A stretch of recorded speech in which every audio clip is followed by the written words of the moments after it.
మహాలక్ష్మి అమ్మవారు జాతర సందర్భంగా విచ్చేసిన భక్త జనాలందరికీ కూడా పేరు పేరున శిరసూంచిన హృదయపూర్వక కృతజ్ఞతలు నమస్కారాలు తెలుపుకుంటున్నాను. కళాకారుల్ని గౌరవించడం కానీ అభిమానించడం కానీ నర్సీపట్నం గడ్డకి ఏమాత్రం తక్కువ చేయం. ప్రతి సంక్రాంతికి కానీ ప్రతి దగ్గర కూడా కోవిడ్ సమయం కాకుండా ఏ సమయం ఉన్నా కానీ కళాకారులు ఇదే గడ్డ మీద ఇదే స్టేజ్ మీద చాలా మందిని మనం ఎంతో మందిని సత్కరించాం, చాలా మంది ముందుకు తీసుకెళ్లాం. ఇదే వేదిక మీద రవితేజ గారిని కానీ లేకపోతే ఎంతో మంది డైరెక్టర్లు కానీ ఎంతో మంది ముందుకు తీసుకెళ్లడం జరిగింది.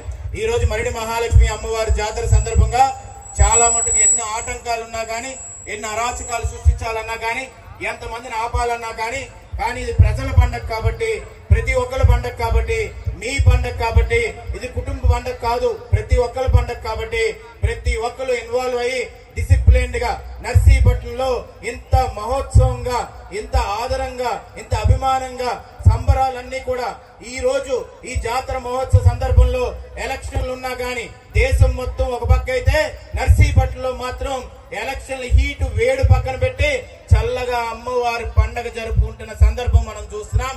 దానికి మీ అందరూ కూడా డిసిప్లిన్ గా ఉన్నందుకు ప్రతి ఒక్కరికి పేరు పేరున హృదయపూర్వక కృతజ్ఞతలు నమస్కారాలు తెలుపుకుంటున్నానండి. ఎప్పుడు కూడా చరిత్రలో లేని విధంగా 100 సంవత్సరాలు 200 సంవత్సరాల నుంచి కూడా ఈ జాతర ముందుకు వస్తుంది. భుజస్కంధాల మీద యువకులందరూ ముందుకు తీసుకెళ్తున్నారు. మేము అమెరికాలో చదువుకున్నా, లండన్ లో చదువుకున్నా, ఎవరు ఏమైనా కానీ ఈ జాతర అనేది ఎప్పటి నుంచో సాంప్రదాయంగా ముందుకు వస్తుంది కాబట్టి ఈ సాంప్రదాయాన్ని ముందుకు తీసుకెళ్లే బాధ్యత ఈ నర్సీపట్నం గడ్డ మీద పుట్టే యువకులందరిది, యువకులందరిది కాబట్టి ప్రతి ఒక్కరు కూడా రానున్న రోజుల్లో ఈ జాతర మహోత్సవంలో 2 ఏళ్లకు ఒకసారి వస్తున్న ఈ మహోత్సవంలో ఇన్వాల్వ్ అయ్యి ఈ జాతరని ముందుకు తీసుకెళ్లాలని చెప్పి రానున్న జనరేషన్ అందరినీ కూడా పేరు పేరున హృదయపూర్వక కృతజ్ఞతలు తెలుపుకుంటున్నాను.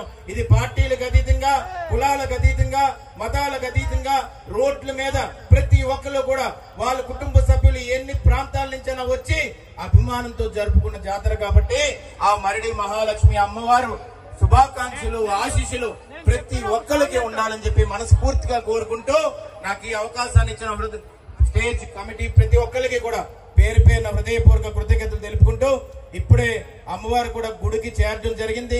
ఫైర్ వర్క్స్ ప్రారంభించారు. ఇది కావాల్సిన ప్రతిసారి కూడా 12 గంటల వరకు జరుగుతుంది.